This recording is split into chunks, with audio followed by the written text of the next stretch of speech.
Alright guys, Man United have just beaten Brentford 3-0 at home in their final home game of the season.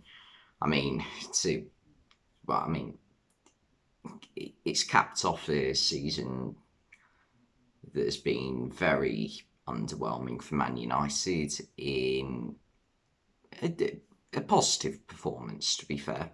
It was a good game, especially in attack from United. I mean, going forward, Brentford didn't really offer a lot. They were very reliant on Christian Eriksen making something up. And he did on a few occasions. Ivan Toney had a header in the first half, which he should have done better with.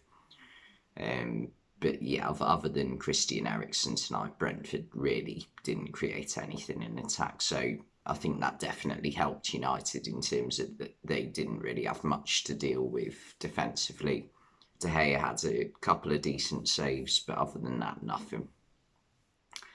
But in attack, United just looked really good tonight, which is not something you've said a lot this season.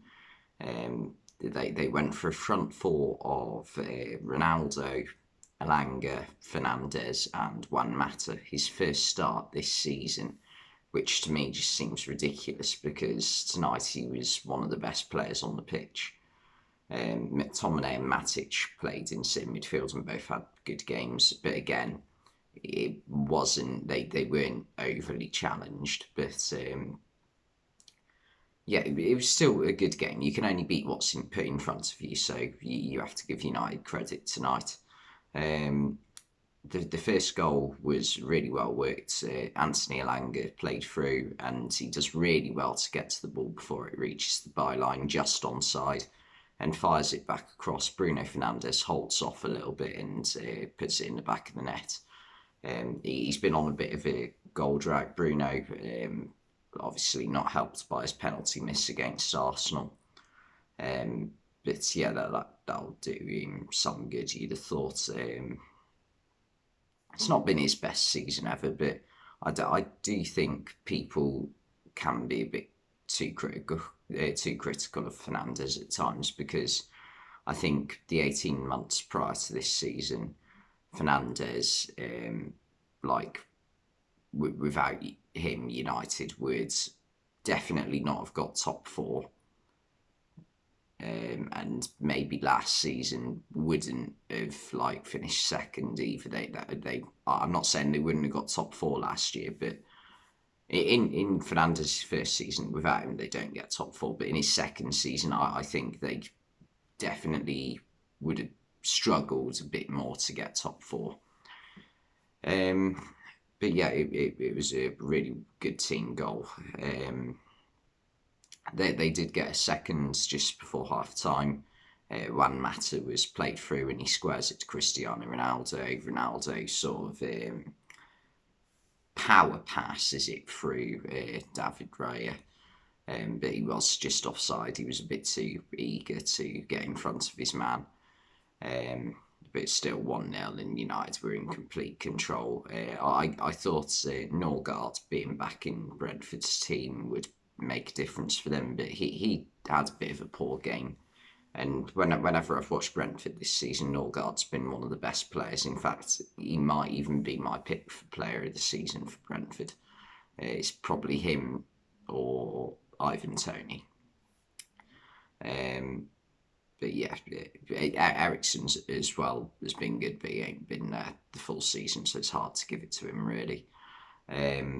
But second half, it was just more of the same really. United got a penalty when Ronaldo sort of barged Rico Henry off the ball, and Henry, it was just stupid.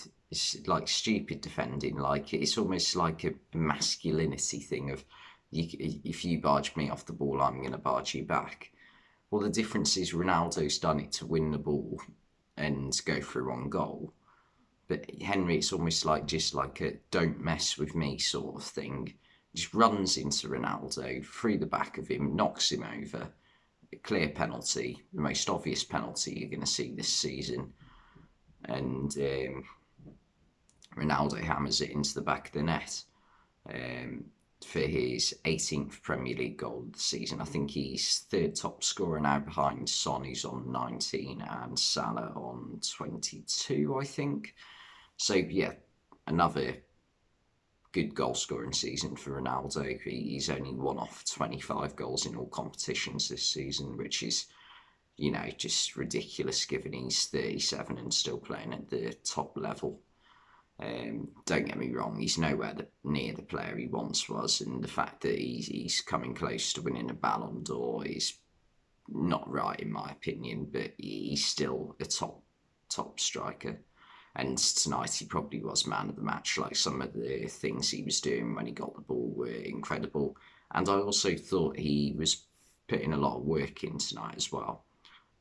Saying, good example. I'm not saying he does that every game. There have been times this season where I've watched Ronaldo and he's been quite lazy when it comes to the defending, as have all his teammates as well, which is important to say. And United got third through Rafael Varane, his first goal for the club from a corner.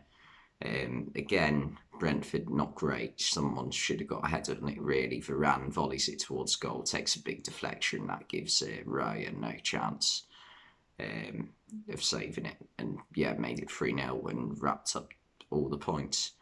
And there were a few Old Trafford farewells tonight for Man United. Or, you can't rule them out signing a new contract, but it's, when something like, what's the word? Pre-scene sort of, I can't think of the word now. But yeah, there were a few players who will have played their last Old Trafford game tonight. Nemanja Matic and Juan Mata were two of them who started the game. Both got subbed off to a standing ovation. Two very good servants of the club. Matic, I think he spent half a decade at United now, and Mata probably nearly a full decade. So yeah, good players for the club. And off the bench came Edison Cavani and Phil Jones. Phil Jones, the last few years of his United career haven't gone the way he would have wanted them to at all, but still, again, been a brilliant servant for the club. He's one of the only players left in this United squad who has won a Premier League trophy. I think it's him and David De Gea, and I think that might be it, to be honest. I'm not sure there is anybody else. I think Jesse Lingard might have played for United, but... Oh, and Paul Pogba? No, I think Paul Pogba might have left when they won the last one. And I don't think he was a senior player when they won it in 2011, so I don't know. But Jones and De Gea were the only ones involved, as far as I can remember. And Cavani scored some important goals last season, but this season he's just not been fit enough. But yeah, Juan Mata, he is like one of those players who, even though he played for rival teams of mine, obviously I support Liverpool, he was always a player I loved watching. Like, I remember he had one season at Chelsea about 10 years ago. I think it might have been the year before he joined United, and they won the Europa League, and he scored something like nearly 20 goals and got something ridiculous like 35 assists in all competitions, which is ridiculous when you think about it. Like, we give players like Kevin De Bruyne a lot of credit for like getting 15 or 20 assists. I think that's the most De Bruyne has ever got, 20 in a season. That's probably just Premier League though. But 35, that doesn't sound right. That's, if he played, say, 60 games that season, because Chelsea did play a lot of games that season, that's more than one assist every 2 games, which is ridiculous. But yeah, great player he's been. If I was a Brentford fan tonight, I wouldn't be too worried. I think Brentford are safe this season now, so you can't blame the players after it. It hasn't been the easiest season for Brentford because they have had a lot of injuries, especially to the goalkeeper David Raya. So it's nothing to play for, is it? It's just get ready for next season. And I think Brentford will comfortably survive relegation next season as well. Um, there is also another thing I wanted to mention. A lot of the United fans were doing a thing about they're going to leave the stadium in the 73rd minute, which I completely understand, because it's 17 minutes before the end of the game, and obviously the Glazers have now owned Man United for 17 years. But it's been a long time since they've seen some good football at Old Trafford, so they thought they'd stay. I don't blame them, to be honest. But yeah, that's pretty much all I've got to say. So thanks for watching, and I'll see you next time.